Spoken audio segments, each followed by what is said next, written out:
एक सलावत पढ़े मोहम्मद वाले मोहम्मद पर।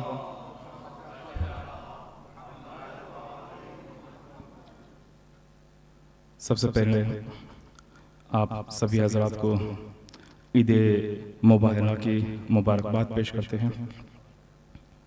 ईद मुबाहिला इस्लाम की हक्कानियत का दिन है। पैगंबर इस्लाम की 23 साल नबूवत में कुछ ऐसे मौके आए कि जब दुश्मन मायूस हुआ। इनमें से एक दिन ईद मुबाहिला है। अगर हम ऐसे ही 3-4 दिन की बात करें कि जब दुश्मन मायूस हुआ, सबसे पहले जब पैगंबर इस्लाम को कहा गया अबतर है, चूंकि पैगंबर की औलाद नहीं थी, कहा गया अबतर है। मगर जब जनाब ज़हरा की विलादत हुई और सूरह कौसर नाजिल हुआ, ऐ नबी हमने तुझे कौसर अता किया, और वो लोग अबतर हुए कि जो पैगंबर को अबतर बताते थे। ये मौका था जब दुश्मन मायूस हुआ कि हम कहते कुछ थे, कुछ और हो गया। ये पहला मौका जब दुश्मन मायूस हुआ। एक और जगह दुश्मन मायूस हुआ कि जब देखा कि मुसलमानों का किबला तो बैतुल मुक़द्दस की तरफ है। कहा गया ये कोई नया दीन नहीं है, ये कोई नई शरीयत नहीं है, ये तो वही जनाब मूसा का दीन है, बस थोड़ा बहुत इधर उधर कर दिया।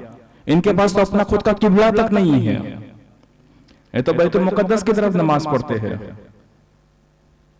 मगर जब हुक्म हुआ और किबला चेंज किया गया, आज भी मदीना में मस्जिद है किबला ज़ू किबलतैन, मस्जिद ज़ू किबलतैन, कि जहां पे 2 मेहराब है।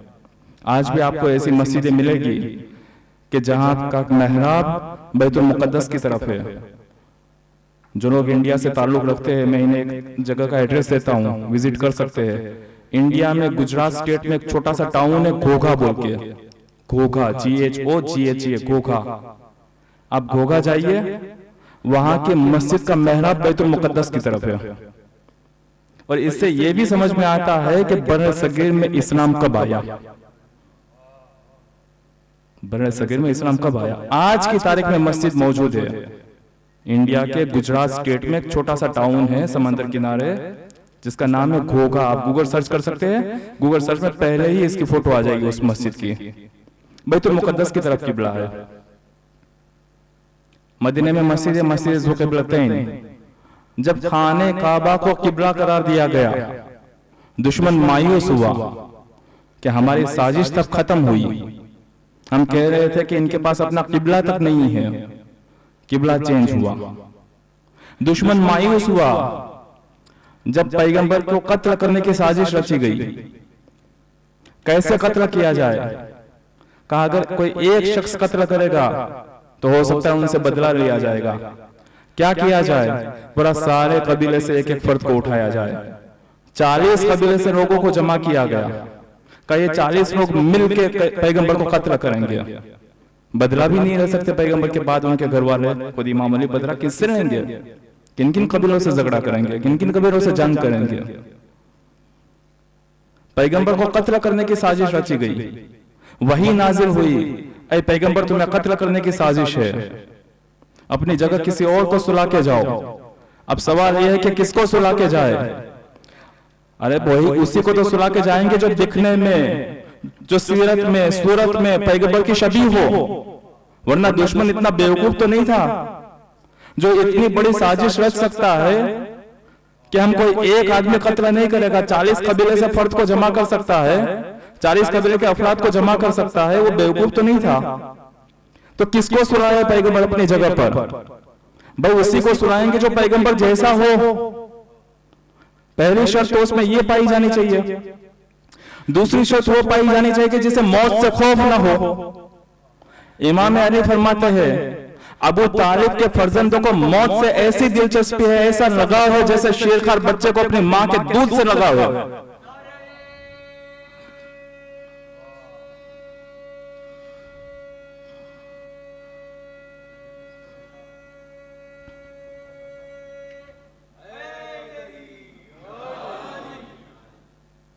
यहां पे दुश्मन मायूस हुआ, ये तीसरा मौका है।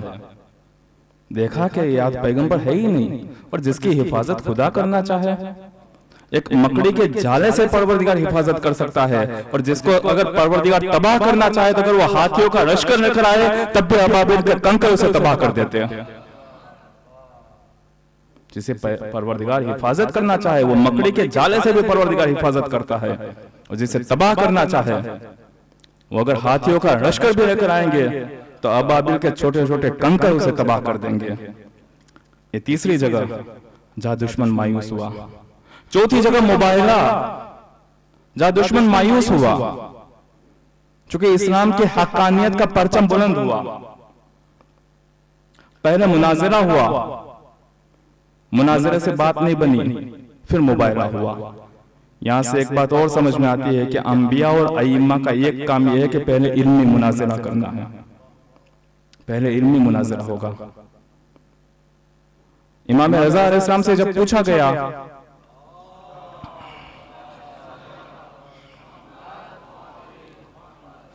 कि इमाम अली की फजीलत के बारे में क्या कहना है, इमाम रज़ा ने यही आयत की तिलावत किया है, मुबाहिला। ये मुबाहिला एक तरह से देखा जाए तो दूसरी ईद गदीर है, दूसरी ईद गदीर है। ईद गदीर में क्या हुआ? ईद गदीर में पैगंबर ने कहा कि जिसका मैं हाकिम मन कुंत मौला, जिसका मैं हाकिम उसका अली हाकिम, यही तो कहा भाई। वहां पैगंबर ने कहा, यहां परवरदिगार ने कहा कि नफ्स से पैगंबर अली है। भाई नफ्स से पैगंबर पे मोहर लगाई है परवरदिगार ने ता क़यामत तक। और ये भी नहीं कि भाई ये कहा गया हो कि किसी एक को लेकर आना है, कहा अनफुसना, जम की बात की गई मगर एक को लेकर गए पैगंबर। नफ्स की बात नहीं, अनफुसना कहा गया था, तुम्हारे जैसे जितने भी है पूरे सोसाइटी में एक को लेकर गए पैगंबर। पैगंबर जब मबूस हुए, नबूवत मिली, कई कैटेगरीज के लोग थे, कुछ कुफार थे, कुछ मुशरिकीन थे। पैगंबर ने ईमान की दावत दी उन लोगों को, क़ुलू ला इलाहा इल्लल्लाह तुफ्लिहू, परवरदिगार पर ईमान में आओ, बुत परस्ती छोड़ो। काफी ज़हमतें की, काफी मशक्कतें की, सक्सेस भी मिली। इज़ा जाअ नस्रुल्लाह वल फतह व रअयत अन्नास यदखुलूना फी दीनिल्लाहि अफ़वाजा, फौज फौज में लोग कन्वर्ट हुए, सक्सेस मिली। मुशरिकीन और कुफ्फार मुसलमान बने भी। वहीं पे एक दूसरा गिरोह भी था, वो था अहले किताब का, यानी कि मसीही और यहूदी। जरतोश को भी हम अहले किताब ही कहते हैं, मगर चूंकि मक्का और मदीना में जरतोश नहीं थे, मसीही और यहूदी जो अहले किताब थे। पैगंबर ने उनसे भी बात की, तुम्हारे और हमारे दरमियान बहुत सी चीजें कॉमन हैं, तुम भी खुदा पर ईमान लाते हो, हम भी उसी खुदा की बात करते हैं, मगर तुम रास्ता भटके हुए हो, सही रास्ता ये है। काफी बात की, बात नहीं बनी। यहां तक के पैगंबर ने खत लिखा। किसे खत लिखा? जब खत लिखेंगे तो हेड ऑफिस में तो खत लिखेंगे, नजरान में खत लिखा। नजरान कहां पर है? साउथ अरबस्तान में, यानी कि यमन की बॉर्डर के पास, तकरीबन मदीना से 1000 किलोमीटर से भी ज्यादा। नजरान में मरकज था इन मसीहियों का, क्रिश्चियन का मरकज नजरान में था। नजरान के उस्कुफ, यानी कि इनका जो मेन हेड होता है, इसे उस्कुफ कहते हैं, जिसका नाम था अबू हारिसा। उस्कुफ के नाम खत लिखा पैगंबर ने। पैगंबर ने लिखा, शुरू इब्राहिम, इसहाक और याकूब के खुदा के नाम से शुरू करता हूं। यह खत मोहम्मद पैगंबर खुदा की जानिब से नजरान के उस्कुफ के नाम। मैं तुम्हें दावत देता हूं, बंदों की परस्तिश छोड़ो, परवरदिगार की इबादत पे पलट आओ, और अगर तुमने ये नहीं किया तो तुम चूंकि इस्लामी हुकूमत में रहते हो तो तुम्हें टैक्स पे करना होगा, और अगर तुमने ये भी नहीं किया तो फिर तुम्हारे लिए मुश्किल आ सकती है। क्लियर कट हाकिम है आप पैगंबर। अच्छा, ये वाकया कब हो रहा है? या गदीर वाले साल हो रहा है या गदीर के अगले साल, यानी कि या बाज जगहों पे कहा गया 9th हिजरी या बाज जगहों पे कहा गया 10th हिजरी या 9 या 10 हिजरी में, यानी आखिरी अय्याम चल रहे पैगंबर के। नहीं तो उस वक्त तो हाकिम थे, इस्लामी हुकूमत की तश्कील दे चुके थे पैगंबर। एक शख्स को भेजा पैगंबर ने, 1000 किलोमीटर से ज्यादा सफर करके उस खौफ के पास पहुंचा। एक खत है पैगंबर की तरफ से, उस खौफ के नाम। खत को पढ़ा, बड़ी ही बारीकी से खत को पढ़ा। क्या कहना चाहते पैगंबर? समझ गया मामला सीरियस है। मीटिंग बुलाई, बड़े टॉप लेवल के जो एक्सपर्ट लोग थे, मजहबी दानिशमंद लोग, चाहे मजहब से ताल्लुक रखते हो या ना रखते हो, एक्सपर्ट लोगों की मीटिंग बुलाई। 60 लोग जमा हुए उस मीटिंग में। खत को पढ़ा गया, ऐसे ऐसे खत आया है, क्या किया जाए? कहा कि किसी ने मशवरा दिया, बोले कि मैं मजहबी कामों का तो एक्सपर्ट नहीं हूं, मगर मुमकिन है कि हमने जो अपने उलमाओं से सुना है कि नबूवत इसहाक की नस्ल से इस्माइल के फर्जंदों में जाएगी, कहीं ये वही तो नहीं है? मुमकिन है ये हक पर हो। बहरहाल किसी नतीजे तक नहीं पहुंचे। 60 लोगों की टीम बनाई गई, जाइए पैगंबर से बात करें, देखे क्या माजरा है। उन 60 लोगों में 3 को मामूलियत दी गई, हेड बनाया गया, जो उलमा थे उनके अपने। बहरहाल वहां पे भी दर्जाबंदी थे, ये टॉप लेवल का, ऐसे second number, third number. 3 leader थे। 60 लोग वहां से नजरान से आए मदीना पैगंबर से मुलाकात के लिए। पैगंबर मस्जिद में तशरीफ फरमा है। ये लोग आए रेशमी लिबास पहना हुआ, हाथ में सोने की अंगूठियां, गले में क्रॉस। मस्जिद में आया, पैगंबर को सलाम करते हैं। पैगंबर ने ठीक से जवाब नहीं दिया। समझ गए कुछ तो नाराजगी है, मामला गड़बड़ है, मगर समझ में नहीं आया कि मसला क्या है, क्यों पैगंबर नाराज है, क्या बात हुई। ये नजरानी 2 लोगों को जानते थे वहां पर मदीने में, कि 2 लोग जिससे पहले से कांटेक्ट में थे नजरानी, इनसे कांटेक्ट किया गया। मसला क्या है, क्यों पैगंबर नाराज है? हमारी तो सलाम का भी ठीक से जवाब नहीं दिया पैगंबर ने। उन दोनों ने कहा कि इस मुश्किल का हल तो हल्लाल मुश्किलात अली इब्न अबी तालिब के पास ही मिलेगा। गए इमाम के पास, हम ऐसे ऐसे नजरान से आए हैं। पैगंबर ने ठीक से बात तक नहीं की हमारे साथ, सलाम का जवाब भी ठीक से नहीं दिया। क्या मसला है? रेशमी लिबास पहना हुआ था, सोने की अंगूठियां पहनी हुई थी और गले में क्रॉस। इमाम ने फरमाया, पहले तुम अपना हुलिया चेंज करो, सादा लिबास पहनो, वो सोने की अंगूठियों को निकालो, फिर जाओ। यहां से एक बात समझ में आती है कि अगर कोई ये दुश्मन का लिबास पहन के मस्जिद में चला जाए तो पैगंबर नाराज होते हैं। पता नहीं हमारे लोगों को क्यों समझ में नहीं आता कि लोग टाई पहन के मिंबर पे बैठ जाते हैं, पब्लिक वाह वाह करती है, क्योंकि इंग्लिश में मजलिस पढ़ता है ना, क्योंकि इंग्लिश में मजलिस पढ़ता है। टाई पहन के बैठा है बंदा, पैगंबर सलाम का जवाब देने के लिए राजी नहीं है कि अपना हुलिया चेंज करके आ, और तुमने अपने मिंबर पर टाई पहना के बिठा दिया और नीचे बैठ के वाह वाह भी करते हैं। उसे तो शर्म नहीं है, हमें तो शर्म आनी चाहिए। उसे तो शर्म नहीं है, हमें तो आनी चाहिए। उसे तो इसी बात के पैसे मिल रहे हैं, दोनों तरफ से पैसे मिल रहे हैं, इधर से भी उधर से भी। हमारे अंदर तो ये शूर होना चाहिए कि किसको मिंबर के ऊपर बिठा रहे। शेख सदुक अपनी किताब अहरुश शराय में हदीस कुस्सी के हवाले से लिखते हैं कि परवरदिगार ने किस नबी को कहा, ऐ नबी,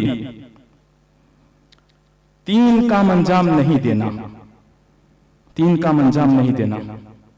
कौन से 3 काम? कहा वो लिबास नहीं पहनना जो दुश्मन की निशानी हो, दुश्मनों के लिबास ना पहनना, वो लिबास ना पहनना जिससे दुश्मनों की तबलीग होती हो। हमने मिंबर पे बिठा दिया ऐसे लोगों को। महाराज के फतवे मौजूद है, और ना भी हो तब भी इतना तो समझ में आता है कि कम से कम ये लिबास ज़ैब नहीं देता मिंबर के ऊपर। इतना तो समझ में आता है। चले अगर फर्ज करिए किसी मर्जा का फतवा नहीं है इस पे, या आप छूट दी है, कम से कम इतना तो समझ में आता है कि ये लिबास मिंबर पे ज़ैब नहीं देता है। फरमाया पहली बात, दुश्मनों के लिबास की कॉपी नहीं करना, ये पहली बात। दूसरी बात का दुश्मनों की गजा की कॉपी नहीं करना। उनका जो खुराक है, वो जो गजा खाते हैं, चाहे शराब हो गया, सुअर का गोश्त हो गया, और अगर थोड़ी वसी निगाह से देखे इस बात को, तो वो सारी चीजें जिसमें दुश्मन इस्लाम की रंग बू मिलती है, उन सारी गजाओं से दूर है।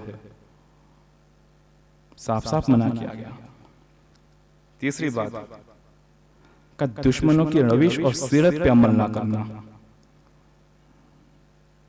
उनकी क्या सीरत है, क्या रविश है? खुल्लम खुल्ला गुनाह, झूठ, फरेब, उनकी सीरत पे अमल नहीं करना। परवरदिगार फरमाता है कि ये 3 काम नहीं करना। कौन सा 3 काम नहीं करना? दुश्मनों के लिबास को कॉपी नहीं करना, उनकी गजा को कॉपी नहीं करना, उनकी रविश और सीरत को नहीं अपनाना। अगर तुमने ये काम किया तो तुम्हारा शुमार भी उन्हीं दुश्मनों के साथ होगा, तुम भी दुश्मन खुदा हो। अब इंसान चाहे कितना भी कहे कि मैं बंदे खुदा हूं, खुदा की निगाह में वो दुश्मन खुदा है।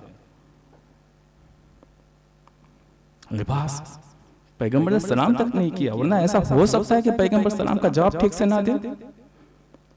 इतने 1000 किलोमीटर से ज्यादा का सफर करके पैगंबर से मुलाकात के लिए आया, पैगंबर ने खत लिखा था, और पैगंबर एहतराम ना करे, ऐसा हो सकता है? पहले अपना हुलिया तो सुधारे, ठीक से कपड़े पहन के आए, और हम जो है मिंबर पे बिठाते हैं। मस्जिद और मिंबर में कोई ज्यादा फर्क नहीं है। मेहराब के लिए तो हम बहुत सी कंडीशन रखते हैं, मौलवी ऐसा होना चाहिए, वैसा होना चाहिए। मिंबर के ऊपर बस वाह वाह हो जानी चाहिए।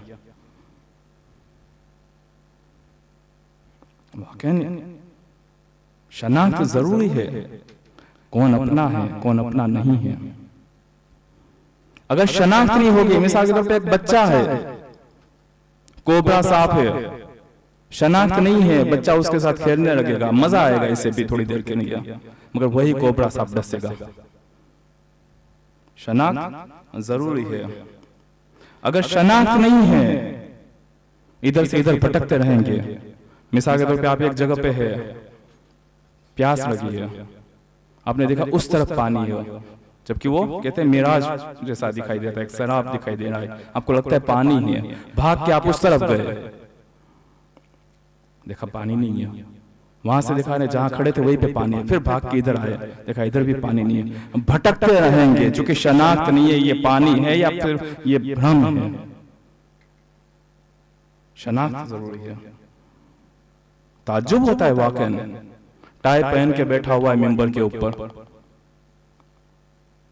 कहता कुछ नहीं, बस अंग्रेजी में मजलिस पढ़ दी हमने, वाह वाह कर ली। ताज्जुब नहीं है,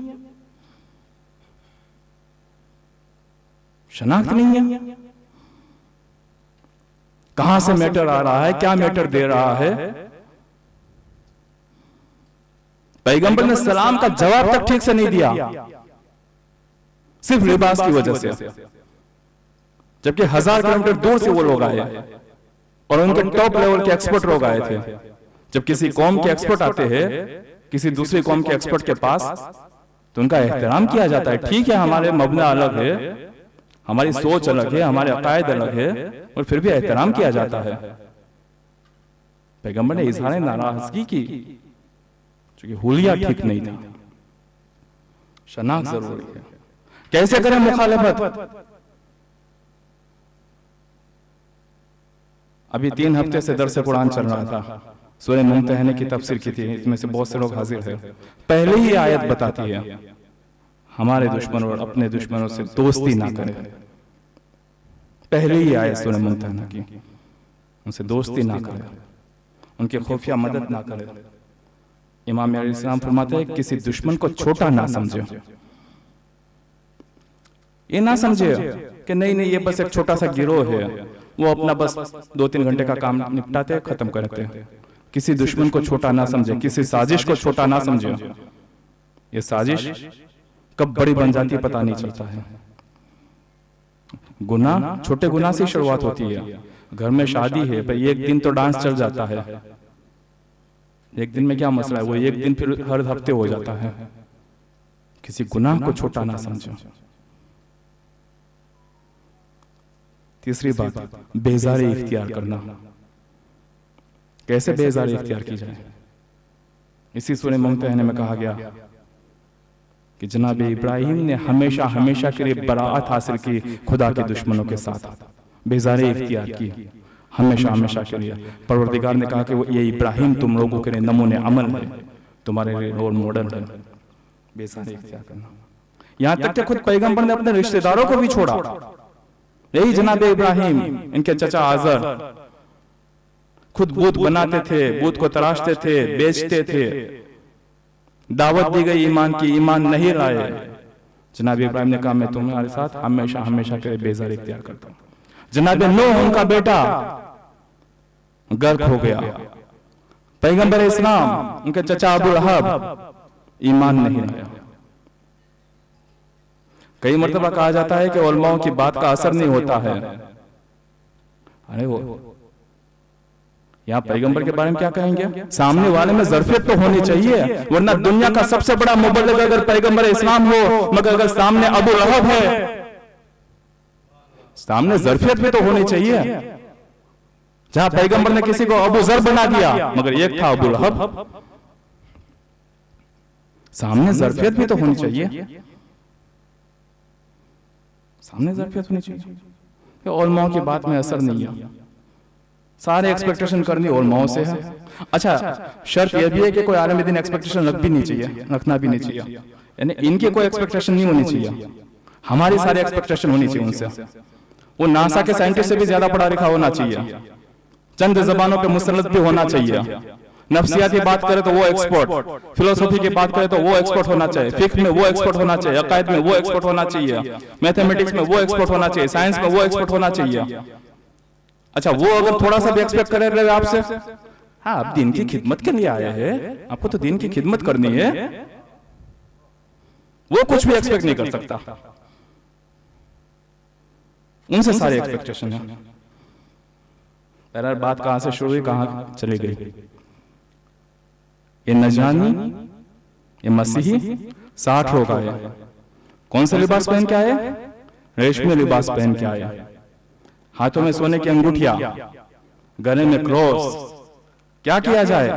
सलाम की, ठीक से जवाब भी नहीं दिया। उस्मान बिन उफ़ान और अब्दुर्रहमान बिन औफ को ये नजरानी पहले से जानते थे। गए उनके पास, कुछ समझ में नहीं आया, पैगंबर नाराज है, समझ में नहीं आया किस बात के लिए नाराज है। अच्छा, ये भी एक फन है कि अगर आपसे कोई नाराज है तो आपको पता होना चाहिए नाराज क्यों है। पैगंबर नाराज तो हुए, मगर समझ में नहीं आया नाराज क्यों है। इस मुश्किल का हल क्या है? इस मुश्किल का हल तो हल्लाल मुश्किलात इमाम अली ही बताएंगे। पहुंचे इमाम के पास, इमाम ने कहा पहले अपना हुलिया चेंज करो, ये लिबास चेंज करो। सादे लिबास में गए। जैसे ही सादे लिबास में गए, पैगंबर से सलाम की। पैगंबर ने एहतराम के साथ सलाम का जवाब दिया। कुछ हदाया, कुछ तोहफे लेकर गए थे, कबूल किया पैगंबर ने। इन लोगों ने कहा, यार सुना, हम इबादत करना चाहते हैं, हमारी इबादत का टाइम हो गया, वक्त इबादत है हमारे लिए। कहा ठीक है, मशरिक की तरफ तुम इबादत भी कर सकते हो। मैं पहले बता चुका ना, बैतुल मुक़द्दस की पहले बात हो चुकी। किसी को याद है? इंडिया में हमने एक मस्जिद का नाम लिया आपको कि जिसका मेहराब बैतुल मुक़द्दस की तरफ है। कौन सा शहर है वो? गोगा, GHOGH, आप सर्च कर सकते हैं गूगल में। आज की तारीख में वहां की मस्जिद का मेहराब जो है बैतुल मुक़द्दस की तरफ है। बरने सगीर में तब से इस्लाम आया है। क्या तुम इबादत कर सकते हो? इबादत की बातचीत शुरू हुई। पैगंबर ने कहा, मैं तुम्हें दावत देता हूं, बंदों की परस्तिश छोड़ो, तौहीद पे आ जाओ, ईमान ले आओ, इस्लाम में आ जाओ। मसीह ने जवाब दिया, अगर आपकी मुराद इस्लाम से ईमान है तो हम पहले से ईमान पर है, हम तो खुदा में बिलीव करते हैं। पैगंबर ने जवाब दिया, मगर तुम्हारा ये ईमान इस्लाम से साजगार नहीं है। तुम एक तरफ तो खुदा की भी बात करते हो, दूसरी तरफ वो क्लोज भी है तुम्हारा, शिर्क है ये। तुम लोग सूअर का गोश्त भी खाते हो, तुम लोग खुदा के फर्जंद के कायल भी हो। तो मसीह ने जवाब दिया कि जी, चूंकि ईसा मसीह ने मुर्दों को जिंदा करते थे, बीमारों को शिफा अता करते थे, मिट्टी की गेर से परिंदा बना देते थे, क्यों ना कहें हम उनको। पैगंबर ने फरमाया कि वो खुद वही ईसा कह रहे हैं कि मैं बंदे खुदा हूं, और वो ईसा जनाब मरियम की शिकम से विलादत हुई है उनकी। सबसे बड़ी दलील है यह। अब मसीह ने जवाब में कहा, पर हम भी तो यही कह रहे हैं कि जनाब मरियम की शादी नहीं हुई थी, बगैर बाप की औलाद है। बाप कौन? खुदे खुदा, तो खुदा के फर्जंद हुए। वही नाजिल हुई पैगंबर के ऊपर, ऐ रसूल तुम उनसे कहो कि अगर यही दलील है तुम्हारी, तो आदम तो इनसे भी अफजल हुए, इनकी तो मां भी नहीं है।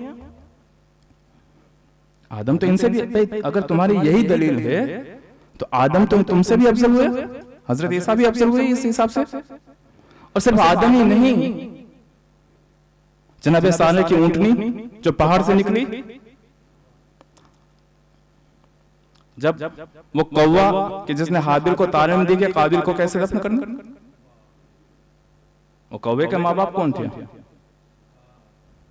जनाब मूसा का वो असा जो अजदहा बन गया, उस अजदहा के माँ बाप कौन थे? आया वो खुदा हो गया? मसीहियों के पास कोई जवाब नहीं रहा। जब कोई जवाब नहीं रहा तो मसीहियों ने कहा कि ठीक है, हम मुबाहला कर लेंगे आपके साथ, मगर हम आपकी बात नहीं मानेंगे। वही पे आयत नाजिल हुई, वमन हाज्जक फीहि बअद मा जाअक मिनल इल्म। शुरुआत देखिए कितनी खूबसूरत अंदाज से हुई कि जब इल्म आ चुका, इल्म आ जाने के बाद, पहले नहीं, इल्म आ जाने के बाद अब अगर नहीं मानते हैं तो तुम तुम्हारे बच्चों को लाओ, हम अपने बच्चों को लाए, तुम तुम्हारी औरतों को लाओ, हम अपनी औरतों को लाए, तुम तुम्हारे नफ्सों को लाओ, हम अपने नफ्सों को लाए। कब? शर्त है इल्म आ जाने के बाद। गोया के इल्म आ जाने के बाद भी अगर कोई इस बात को कबूल नहीं करता है तो उसे अजाब इलाही के लिए मुंतजिर रहना होगा। आज किसी को डाउट है कि शीयत का परचम किसके हाथ में है? आज किसी को डाउट है कि फकीह की हुकूमत होती है? अब तो रोज़े रोशन की तरह रोशन हो गया ना, अज़म मिन शम्स की तरह रोशन है अब तो सारी बातें, अब तो सारी बातें रोशन है कि किसके हाथ में शीयत का परचम है, किसके हाथ में इज्जत है, किसके हाथ में इफ्तिखार है। सारी बातें रोशन है अब तो। कुरान से दलीलें दे दी गई, हदीस से दलीलें दे दी गई, अक्ल से दलील दे दी गई। अब तो इल्म आ चुका। मसीहियों को भी पैगंबर ने कहा पहले तबलीग की पैगंबर ने इल्म दिया, काने नहीं हुए, जवाब नहीं था, बस ये कहा कि हम सेटिस्फाई नहीं हुए आपके जवाब से। भाई जवाब तो दो, अगर कोई दलील रखते हो तो जवाब दो। अगर जवाब नहीं है और फिर भी नहीं मानना है तो अज़ाब इलाही के लिए मुंतज़िर रहना होगा। तुम्हें कुरान से दलील दी गई, तुम्हें हदीस से दलील दी गई, तुम्हें अक्ल से भी दलील दी गई, सारी बातें तुम्हें समझ में आती है, मगर जब सोसाइटी की क़यादत की बात आती है वो समझ में नहीं आता। मिसाल हम लोग कई मरतबा लोगों पे हंसते कि फला मजहब के लोग पता नहीं किन किन चीजों की परस्तिश करते हैं, इनकी अक्ल काम नहीं करती क्या? फिर आप पे भी लोग हंसेंगे कि आपको इतनी बात समझ में आती है कि दो लोग अगर सफर पे गए हैं तो कोई एक लीडर होगा, किसी एक के पास में डिसीजन पावर होगा, घर के अंदर कोई एक फाइनल अथॉरिटी होगी, वरना घर ही नहीं चलेगा। आप 10 लोग अगर कहीं घूमने गए हैं, 10 में से कोई एक जो है वो लीडर होगा आपका, वरना एक कहेगा फ्लाइट से जाएंगे, एक कहेगा बस से जाएंगे, एक कहेगा ट्रेन से जाएंगे, एक कहेगा कार से जाएंगे, फिर 10 लोग साथ कहां गए? एक कहेगा इस होटल में रहेंगे, एक कहेगा उस होटल में रहेंगे, का नहीं, एक को बनाना पड़ेगा लीडर। वहां आपको सब समझ में आता है।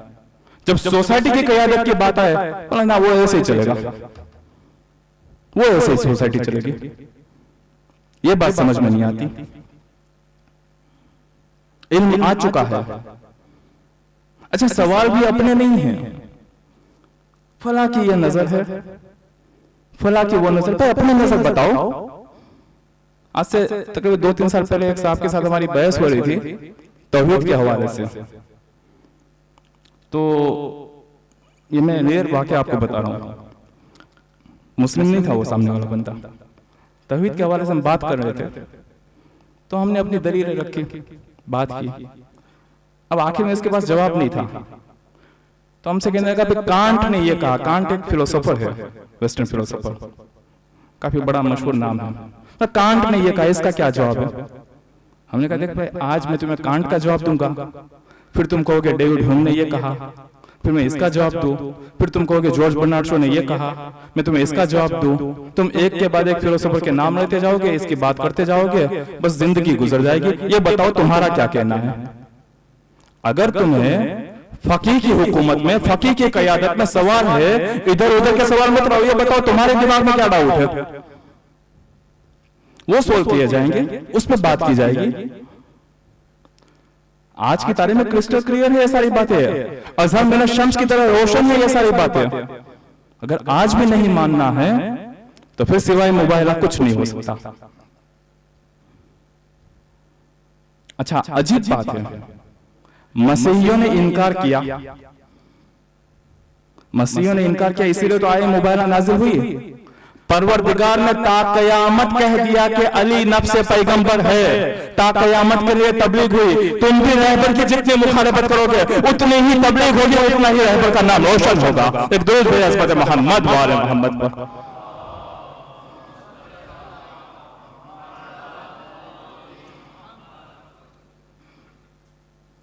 अब तो क्रिस्टल क्लियर है, तो रोशन है। बहरहाल वक्त बहुत ज्यादा हो चुका, खुलासा ये कि बात हुई कि कल मुबाहिला करेंगे। कहाँ करेंगे? मदीने से बाहर एक जगह है जो आज मदीने के अंदर है, क्योंकि शहर बड़ा हो गया। आज भी वहाँ एक मस्जिद है, शायद इसका नाम मस्जिद मुबाहिला ऐसी कुछ तो है। शिया सुन्नी सारी तारीख इस बात को नकल करती है। कल मुबाहिला करेंगे 24 ज़िलहिज्जा को, ठीक है। पैगंबर घर से निकले, किस अंदाज में घर से निकले? गोद में इमाम हुसैन है, ये छुट्टी है, इमाम हसन की उंगली पकड़े हुए, पीछे हजरत ज़हरा है, उनके पीछे इमाम अली है। यहाँ पर एक और बात समझ में आती है, जो कहा जाता है ना कि भाई आप इमाम हसन इमाम हुसैन को यब्न रसूलुल्लाह क्यों कहते हैं, वो रसूलुल्लाह के फर्जंद कैसे हुए? अरब में एक रिवाज है, बेटे के बेटों को तो फर्जंद कहा जाता है, बेटी के फर्जंद को फर्जंद नहीं कहा जाता है, क्योंकि वो नस्ल अलग है। तो भाई तुम यब्न रसूलुल्लाह कैसे क्यों कहते हो? भाई हमें कुरान ने तालीम दी है, तुम अपने बच्चों को लेकर आओ, पैगंबर इन बच्चों को लेकर गए। यब्न रसूलुल्लाह की दलील ये है। पैगंबर निकले, अच्छा, दूसरी तरफ अभी पैगंबर पहुंचा नहीं थे। ये जो नजरान के मसीही थे आपस में डिस्कशन कर रहे थे, पर अगर ये पैगंबर फौज के कमांडर या अपनी फौज को लेकर या बड़े बड़े लोगों को लेकर आए जाहिरी तौर पर मादी निगाह से, तो समझ जाना कि ये झूठा पैगंबर है, तो समझ जाना झूठा है। और अगर पैगंबर अपनों को लेकर आए तो समझ जाना सच्चा है। क्योंकि मुबायना की शर्त यह है कि बद्दुआ करनी है, लानत करनी है, कि जो झूठा होगा खुदा उसे हलाक करेगा। कोई भी शख्स अपनों को हलाक नहीं होने देगा। अच्छा, इन मसीहियों को भी पता है कि पैगंबर के अपने कौन है, पराये कौन है। इन मसीहियों को भी पता है। खुदा उन लोगों की अक्ल के ताले खोल दे जिन्हें नहीं पता है। मसीहियों को भी पता है। अभी ये लोग आपस में डिस्कशन कर रहे थे, क्या देखा, पैगंबर आ रहे। अच्छा, यहां पर भी तरतीब देखिए, कुरान की आयत की तरतीब देखिए, अबनाओ ना अबनाकुम वन्निसाना वन्निसाकुम वअनफुसना वअनफुसकुम। नफ्स से पहले औरत का जिक्र किया है। तरतीब देखिए, पहले बच्चों की बात की गई, इसके बाद औरतों की बात की गई, इसके बाद मर्दों की बात, ये नफ्स की बात हुई। यानी जब हक और बातिल की लड़ाई हो और हक और बातिल की बात आए, तब औरत घर पर नहीं बैठेगी, वो भी हक के मैदान में आएगी। चाहे अब पैगंबर के रहरत के बाद जनाब ज़हरा का किरदार देखिए, चाहे मुबाहिला में देखिए, चाहे जनाब ज़ैनब को देखिए, चाहे जनाब हाजर को देखिए, जनाब इब्राहिम के साथ औरत का वो मर्तबा दिया है। तरतीब भी इसी तरीके से फॉलो हुई, कुरान में भी और प्रैक्टिकली भी। पहले बच्चे साथ में हैं, फिर जनाब ज़हरा है, फिर इमाम अली है। यही तरतीब कुरान ने भी बताई। जैसे ही इन मसीहियों ने देखा, इन नजरानियों ने देखा, अब आपस में बात तो कर ही रहे थे कि अगर अपने बच्चों को लेकर आए तब फिर वो सच्चा है, तब फिर वो सादिक है। अब आपस में खुसर खुसर शुरू हुई, भाई ये तो अपनी फैमिली को लेकर आ गए, फिर तो मसला है। और उन 60 लोगों की टीम में जो 3 इसके लीडर थे, जिनमें एक जो सबसे मेन था, उसको वो कह रहा है कि मैं ऐसे चेहरे को देख रहा हूं कि अगर वो दुआ के लिए हाथ बुलंद कर दे तो पहाड़ भी अपनी जगह से हट जाएगा, रेजा रेजा हो जाएगा। मैं उन चेहरों को देख रहा हूं। अगर इन लोगों ने दुआ के लिए हाथ बुलंद कर दिए तो हम तो क्या, पूरी दुनिया में कोई मसीही नहीं बचेगा, पूरी दुनिया में कोई नहीं बचेगा। अच्छा, यहां पर एक बात और समझ में आती है कि जब आप डेड एंड पे पहुंच जाए, जब कोई रास्ता ना बचे, तब दुआ मोमिन का असरहा है। पैगंबर ने सारी कोशिश करनी, आखिरी असरहा दुआ था। और जब दुआ करे तो अपने बच्चों को भी साथ रखे और बच्चों से कहे आमीन कहे। पैगंबर से तालीम मिलती है हमें। पैगंबर ने कहा कि जब मैं दुआ के लिए हाथ बुलंद करूं तो तुम लोग आमीन कहना। उसको उसने देखा कि अगर इन लोगों ने दुआ कर दी तो हम तो हलाक होंगे ही होंगे, दुनिया में कोई मसीही नहीं बचेगा। फौरन पलट के कह रहे, या रसूलल्लाह, हम टैक्स देने के लिए तैयार हैं, टैक्स पे करने के लिए तैयार हैं। पैगंबर ने फौरन उनकी बात को मान लिया, कबूल किया और एक जुज़ई टैक्स पे बात तमाम हुई। एक जुज़ई टैक्स, कोई ज्यादा नहीं, जो मुनासिब है कि जब आप इस्लामी हुकूमत में जिंदगी कर रहे हैं, अगर मुसलमान हैं तब तो खुम्स आप देंगे, आप तो मुसलमान हैं नहीं, आप तो वो हिसाब किताब मेंटेन करेंगे नहीं, करेंगे तब भी हमें बताएंगे नहीं। आपको चाहिए कि आप ये टैक्स पे करें, क्योंकि आप इस हुकूमत में रहते हैं, यहाँ की फैसिलिटीज से आप फायदा उठा रहे हैं, इसके बदले में आपको ये टैक्स देना है। और इसके बदले में हुकूमत की जिम्मेदारी है कि तुम्हारी जान और माल की हिफाजत करेगी। और ये मुबाहिला बगैर मुबाहिले हुए, यानी कि बगैर दुआ के लिए हाथ बुलंद हुए, यहाँ पे तमाम हुआ। इमाम रज़ा अलैहिस्सलाम, शायद मैं बता चुका है बात, कि जब पूछा गया कि इमाम अली अलैहिस्सलाम की फजीलत के हवाले से, तो यही आये मुबाहला की तिलावत की कि परवरदिगार बता रहा है कि नफ्स से पैगंबर है। कई इमाम इस्लाम ने इसी आयत से इस्तेफादा करते हुए बताया कि अहले बैत का क्या मकाम है। यह है अज़ीज़ों ईद मुबाहला, कि जो अहले बैत की फजीलत की एक सनद है और हमारे लिए बहुत बड़ा दर्स है इसके अंदर। आइए इसी के साथ दुआ करते हैं कि परवरदिगार हमें तौफीक अता फरमाए कि परवरदिगार के दोस्तों के साथ दोस्ती और दुश्मनों के साथ दुश्मनी हमेशा हमेशा के लिए कायम दायम रखे। परवरदिगार हमें जो मकरूज़ है उनके कर्ज को अदा फरमा। परवरदिगार हमें जो बीमार है उन्हें शिफा आजिल व कामिल अता फरमा। परवरदिगार बानी महफिल हाज़िरीन महफिल की नेक दिली हाजात को कबूल फरमा। परवरदिगार तुझे मोहम्मद वाले मोहम्मद का वास्ता तेरे आखिरी हुज्जत का जल्द से जल्द ज़ुहूर फरमा और हम सबको उनके अंसार में शुमार फरमा। आप हज़रात से गुज़ारिश है कि 3 मरतबा सलवात के साथ इस महफिल को यहीं पे इख्तिताम करते हैं।